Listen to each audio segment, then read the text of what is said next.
A little sad news today. We just learned of the passing of Don Rickles at the age of 90.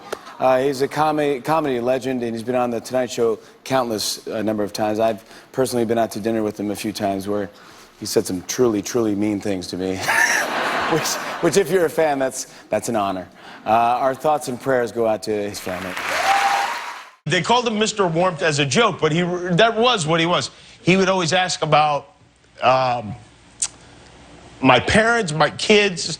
When my Uncle Frank passed away, I called him and asked him to be the guest on that show, and which was a tough show.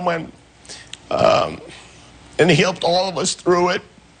He gave me advice, and good advice, not the advice people give you just to hear themselves giving you advice. He would always say, "Keep my name alive," which he'd tell me to keep his name alive, which I thought was funny because, you know, I was like, "You're Don Rickles. You keep my name alive." Sad piece of news in the world of comedy today. Don Rickles passed away this afternoon, who was one of the all-time greats. And I've told this story before, but it meant so much to me. A few years ago, I was at a party, and Don Rickles was there. And he was sitting at a table, and he was alone. And I said to myself, I will always regret it if I don't go over and say hello to Don Rickles.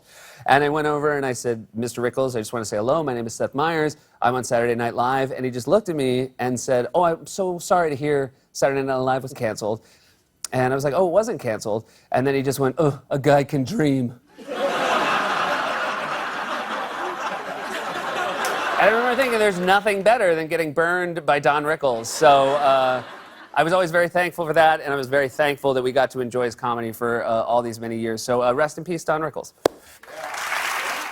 And while I didn't know Don Rickles, I did have the incredible honor to meet him once backstage at the Emmys. We were both up for Best Host of a Variety Show, and the better one of us won. And I went over to congratulate him when he was doing his photos backstage with his Emmy, and our show, The Colbert Report, just won for writing. And he hugged me and told me I was good. And I felt like a made man, because we all should have his career and be who he was. Married to his wife, I don't know, 120 years, something like that. So God bless you, Don Rickles, and thank you. Thank you for everything you've done.